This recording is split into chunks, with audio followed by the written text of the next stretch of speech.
Durante muitos anos, nós somos ensinados desde criança de que igreja é uma coisa importante. Mas as novas gerações estão dizendo: a igreja não é tão importante, é coisa para a gente velha, não para nós jovens que precisamos tempo para balada, para outras coisas, para experimentar a vida de verdade. Então nós estamos preparando as novas gerações para enfrentar, viver sem regras, sem limites. E como igreja, nós podemos tomar a seguinte decisão: cruzar os braços e dizer que o mundo se exploda, porque eu já garanti minha entrada no céu, eu já ganhei o bilhete premiado. Agora, quanto pior for o mundo, nós vamos achar que Jesus voltará mais rápido. Então, que o mundo exploda.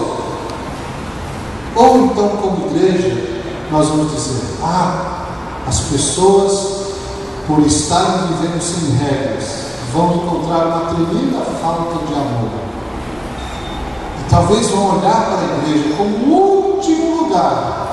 Antigamente se dizia o último bastião, né? Mas não é o nome de uma pessoa, não. É um lugar seguro, bastião. É o último lugar seguro onde nós podemos encontrar verdadeiro amor.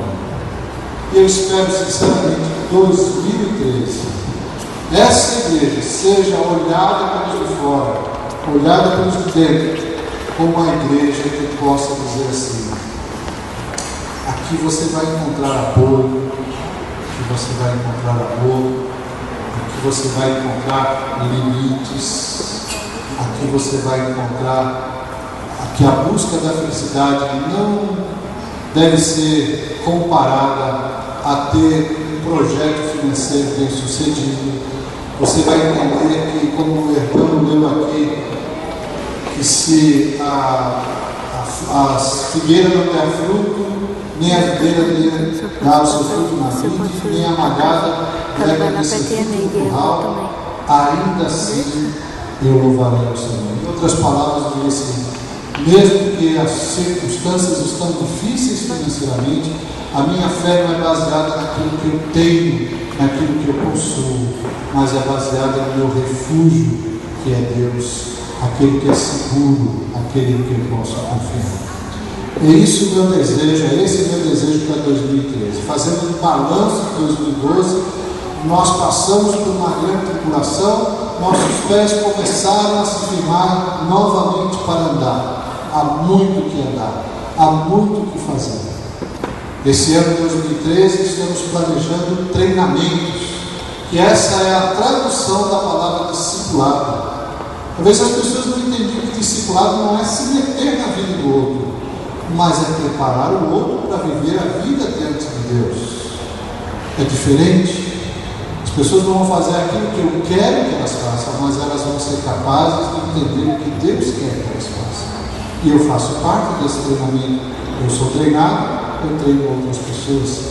Nós queremos no ano que vem fazer isso com mais constância, preparar um grupo da igreja para espalhar a palavra, aceitando a profecia que o Léo fez, de aceitar essa unção sobre nós, de dizermos assim: talvez eu não faça, não é porque eu não queira fazer, mas é porque eu não me sinto preparado para fazer essas coisas. Estava falando com o irmão sobre visitas aos hospitais, né? Por que não fazemos mais visitas aos hospitais? Porque as pessoas têm medo do hospital. O hospital não é coisa boa para si, não. A gente quer se livrar de doença, aí vai de encontro com a doença, né? Só médico mesmo para fazer esse tipo de coisa, porque parece que ele tem um prazer de ir lá ver as doenças dos outros, senão ele não ia ganhar o seu pão de cada dia. Essa é a função dele. Mas as pessoas que estão bem não querem procurar o hospital. Aliás, eu ouvi a frase de que o hospital é a última coisa que você quer procurar na vida, mas é a primeira coisa que você quer ir quando você está doente, né? Então, por que não vamos mais aos hospitais? Não é porque só temos medo de ver os doentes, mas porque somos despreparados. Se eu ver o doente, eu vou dizer o que para ele? Que palavra da Bíblia? O Espírito Santo já capacitou a sua igreja, já nos deu a palavra de Deus, já nos deu muitas palavras para dizer. mas às vezes nós precisamos dizer assim: eu preciso aprender a fazer isso.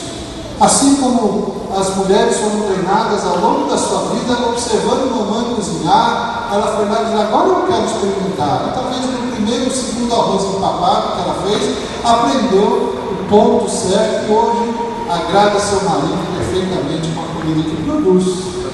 Foi um treinamento. Os homens produzem aquilo que produzem, fazem na sociedade, são mantenedores de suas casas porque um dia foram treinados, ou numa escola técnica, ou numa universidade, ou mesmo no dia a dia da vida, de alguma maneira eles passaram por um treinamento. Por que na vida cristã nós achamos que não precisamos de um treinamento? Jesus passou 3 anos treinando os seus discípulos. Nosso treinamento desse ano que vem está previsto para 3 encontros somente, né? Jesus passou 3 anos. Nós vamos dar o primeiro passo que Jesus teria dado se ele estivesse conosco. Então esteja pronto para orar sobre isso.